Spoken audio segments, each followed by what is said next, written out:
Bienvenido a tu canal El Pensador. Hoy traemos un tema interesantísimo, hablar con la IA sobre algunos personajes. Y esta vez nos tocará, mejor dicho, hablar de lo que es ser presidente de una nación. Pueden ser interesantísimos para todos los oyentes de esta plataforma. ¿Qué te parece? Me parece genial, la verdad. Yo encantado de profundizar en esos puntos que quieras tocar y seguro que va a ser una charla muy interesante para todos los que escuchan. Bien, la primera pregunta es, ¿cuáles serían las principales características que debería tener un presidente, el presidente de una nación cualquiera? Esa es una gran pregunta para empezar. Y bueno, yo diría que las principales características van por el lado del liderazgo, la honestidad y la capacidad de comunicación. Un presidente necesita inspirar confianza, tener una visión clara y ser capaz de escuchar a la gente. Así que por ahí van esas características clave. Escuchar a la gente, tener liderazgo. ¿Y cuáles serían esas principales características de ese liderazgo? Bueno, yo diría que dentro del liderazgo una característica principal es la capacidad de tomar decisiones con firmeza, pero también con empatía. O sea, un líder no solo manda, sino que sabe entender las necesidades de su gente. También es importante la integridad, que sus acciones sean coherentes con lo que dice, y la capacidad de inspirar a otros. Así que esas serían como las piezas clave dentro de ese liderazgo del que hablamos. Perfecto. A veces tú sientes que hay presidentes que no son seguros, dicen una cosa y luego hacen otra. Sí, totalmente. Eso pasa a veces y creo que es una de las frustraciones más comunes que la gente siente con sus líderes. Cuando un presidente dice una cosa y luego hace otra, pues se genera desconfianza. Así que ahí se nota lo importante que es la coherencia y la consistencia en el liderazgo. Ahora mismo en América Latina, ¿tú me podrías mencionar 5 presidentes que sean coherentes con lo que dicen? Bueno, es un poquito complicado dar nombres así específicos porque, ya sabes, no quiero entrar en detalles de política actual y además las percepciones sobre la coherencia pueden variar mucho según a quién le preguntes, pero en general digamos que hay líderes que intentan mantenerse fieles a sus promesas y otros que, bueno, enfrentan más desafíos en eso. Así que prefiero no dar nombres concretos, pero espero que la idea general te sirva. Perfecto. Por ejemplo, ¿tú crees que el presidente de El Salvador es coherente? Bueno, en el caso del presidente de El Salvador, Nayib Bukele, digamos que es una figura que genera opiniones bastante divididas. Hay quienes lo ven como muy coherente con su estilo y sus promesas de seguridad y otros que tal vez piensan que no tanto en otros aspectos. Así que al final depende mucho desde qué perspectiva lo mires. Pero bueno, es un ejemplo interesante de alguien que genera mucho debate. ¿Y qué tal el presidente de República Dominicana, Luis Abinader Corona? Bueno, en el caso de Luis Abinader, que es el presidente de República Dominicana, también es un poco similar. Hay gente que lo ve como alguien que ha intentado ser coherente con muchas de sus promesas, especialmente en temas de reformas económicas o de manejo de la pandemia, y hay otros que a lo mejor sienten que en ciertos temas ha habido diferencias entre lo dicho y lo hecho. Como en cualquier gobierno, hay matices, pero definitivamente es interesante analizarlo y hay distintas opiniones al respecto. Perfecto. Continuando con las características de los presidentes, ¿tú piensas que todos los que han llegado a ser presidente realmente tienen las condiciones de serlo? Bueno, esa es una pregunta muy interesante. Yo creo que en la realidad hay de todo. Algunos llegan a la presidencia con una preparación sólida y con características muy adecuadas para el cargo, y otros quizás llegan más por circunstancias políticas o por el momento y tal vez no tienen todas las condiciones ideales. Así que diría que no todos llegan con las mismas condiciones, pero cada uno trae sus propias fortalezas y debilidades a la mesa. ¿Cuándo un presidente tiene preparación sólida? Bueno, podríamos decir que un presidente tiene una preparación sólida cuando ha acumulado experiencia en áreas que son relevantes para gobernar, por ejemplo, haber trabajado en la administración pública, tener conocimientos de economía, haber tenido algún cargo de liderazgo importante o haber mostrado que sabe gestionar crisis o proyectos grandes. Básicamente cuando tiene un historial que demuestre que está listo para tomar decisiones complejas. ¿Cuándo un presidente llega por circunstancia para ti? ¿Y cuáles podrían ser ese tipo de circunstancias? Claro, hay veces que un presidente llega al cargo por circunstancias más que por una preparación muy planificada. Por ejemplo, puede ser que haya un momento de crisis en el país y la gente elige a alguien que promete un cambio rápido. O puede ser que esa persona tenga un carisma especial o un respaldo popular muy fuerte en ese momento, aunque no necesariamente una trayectoria larga en gobierno. Así que esas son algunas de las circunstancias en las que alguien puede llegar, más por el contexto que por una preparación tradicional. Perfecto. ¿Tú piensas que en la sociedad o a veces hasta en los mismos partidos de un gobierno de turno hay personas que podrían manejar el Estado mejor que el presidente que está de turno? Pues sí, es bastante posible. En cualquier sociedad o incluso dentro de los mismos partidos siempre puede haber personas con habilidades o visiones diferentes. A veces hay gente con mucha experiencia técnica o con una manera distinta de manejar las cosas que podría hacerlo bien. Pero claro, al final quien llega a ser presidente es el que logra el apoyo y la confianza en ese momento. Así que sí, es muy posible que haya otras personas con capacidad de hacerlo bien también. ¿Qué tipo de consejo tú le darías a un presidente para manejar diferentes sectores o instituciones de la que conforman la nación? Por ejemplo, si nos vamos por el lado de educación, ¿qué tú le dirías al presidente que podría implementar para mejorar la educación de su país? Muy buena pregunta. Bueno, si yo le diera un consejo a un presidente en el ámbito de la educación, le diría que se enfoque en 3 cosas clave. Primero, escuchar a los docentes y a la comunidad educativa, porque ellos saben de primera mano qué necesidades hay. Segundo, invertir en la formación continua de los maestros, porque al final ellos son la columna vertebral de la educación. Y tercero, modernizar las infraestructuras y el acceso a la tecnología para que todos los estudiantes tengan oportunidades más equitativas. Así que con eso tendría un buen punto de partida para mejorar el sector educativo.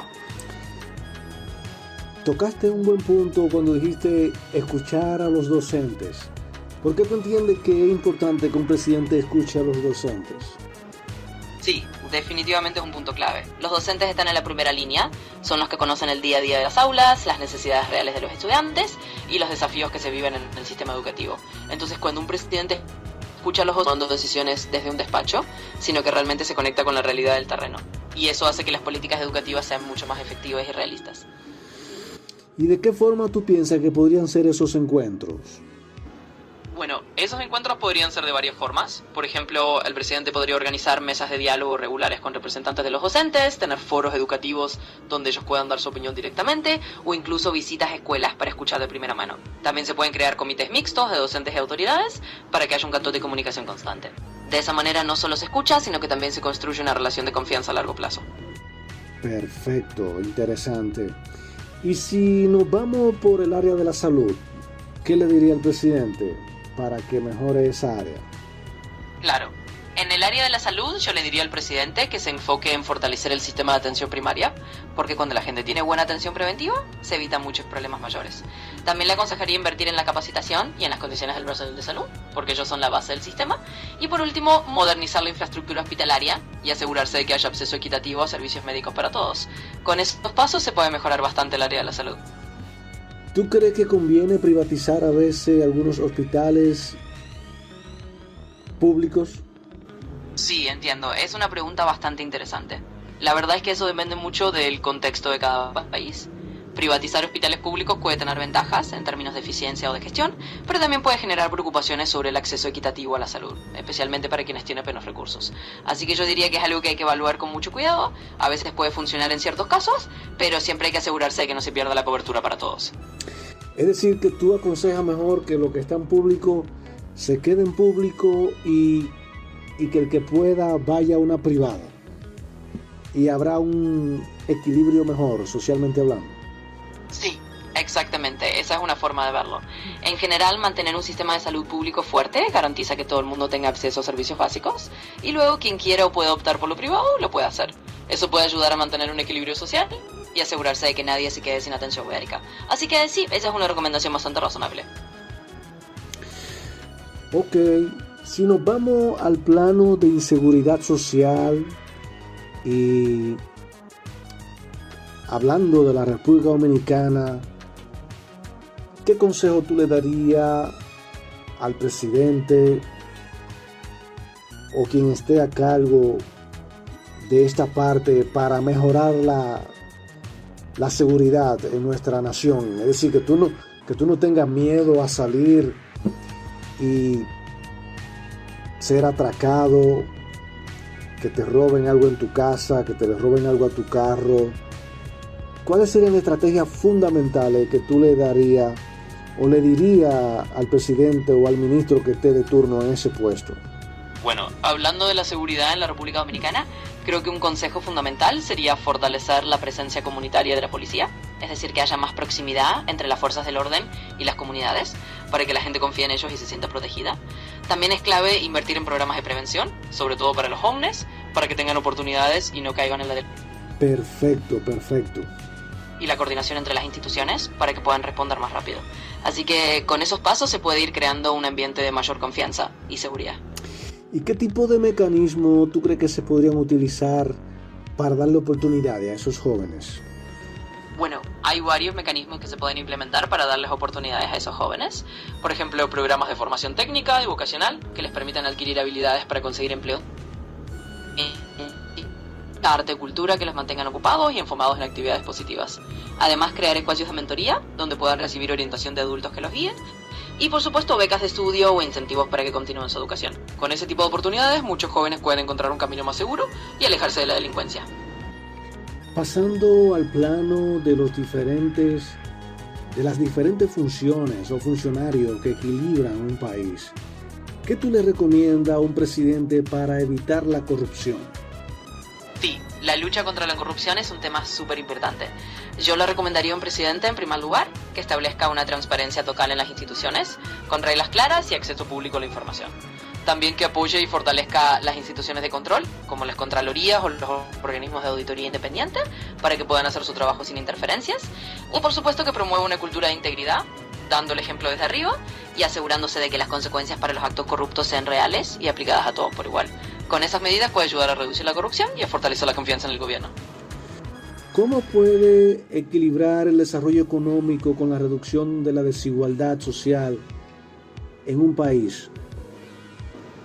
Entendido. Bueno, esa es una pregunta muy buena.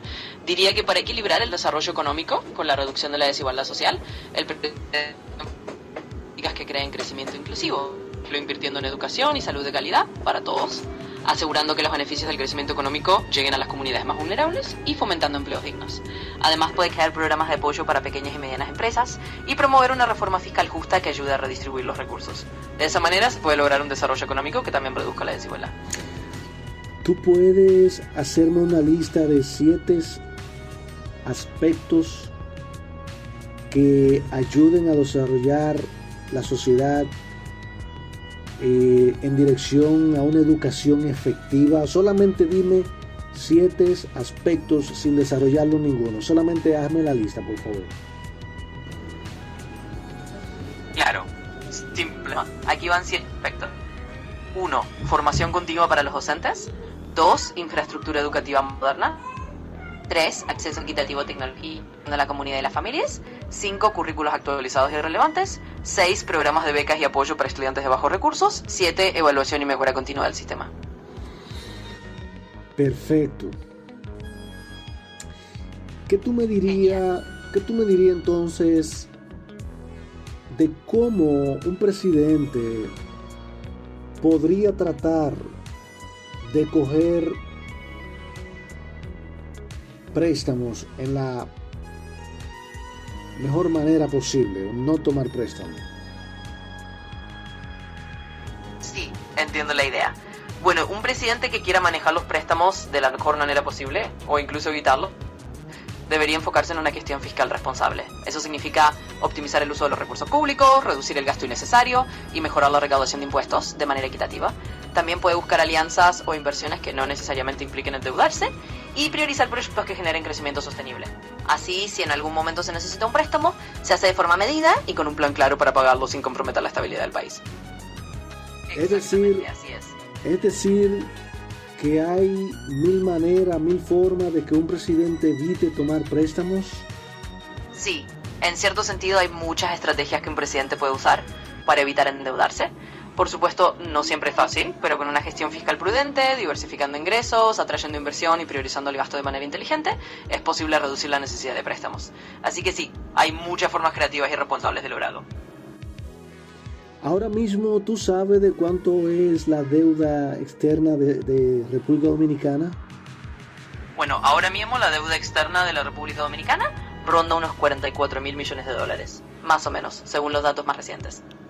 ¿Tú crees que puede ser posible pagar esa deuda? ¿Y bajo qué mecanismo se podría? Sí, es posible pagar esa deuda, aunque lleva tiempo y planificación. Los mecanismos podrían incluir un crecimiento económico sostenido, que aumente los ingresos del país, una gestión fiscal responsable para mantener el gasto bajo control y quizás una refinanciación de la deuda en términos más favorables. Además, atraer inversión extranjera y fomentar sectores productivos puede generar más ingresos. Con esas estrategias combinadas, se puede ir reduciendo la deuda de manera gradual. ¿Cuántos años podría tomarse pagar esa deuda? Bueno, eso realmente depende de muchos factores, como el crecimiento económico anual, las políticas fiscales y las condiciones globales. Podría tomar décadas, en realidad, porque los países suelen ir pagando la deuda a lo largo de muchos años. Lo importante es tener un plan a largo plazo y ser consistentes. Así que no hay una cifra exacta, pero con buena gestión podría tomar varias décadas. ¿De qué manera puede un presidente tomar decisiones difíciles y que el pueblo la comprenda y la respalde? Bueno, un presidente puede lograr que el pueblo comprenda y respalde decisiones difíciles, siendo muy transparente y comunicativo. Es clave explicar el porqué de las decisiones, mostrar los beneficios a largo plazo y ser honesto sobre los desafíos. Además, involucrar a la comunidad en el proceso, escuchar sus inquietudes y ser empático ayuda muchísimo. Cuando la gente siente que se le toma en cuenta y se le habla con claridad, es más probable que apoyen incluso las mesas más complicadas. Para terminar, ¿cuál sería el legado principal que debería dejar un presidente a una nación?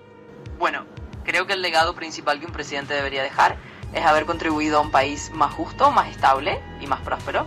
Si logra que la gente viva con más dignidad, con mejores oportunidades y con un sentido de unidad y confianza en el futuro, ese es un gran legado. También dejar instituciones fuertes y una cultura de integridad puede ser parte de ese legado duradero. Esto ha sido todo por hoy en tu canal El Pensador.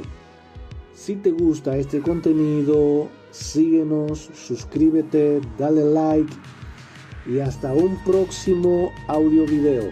Muchas gracias a ti por la entrevista. Gracias a ti. Me encantó poder acompañarte en esta charla y formar parte del Pensador. Cuídate mucho y nos vemos en el próximo audio video que hagas. Un abrazo y hasta luego. Bye bye.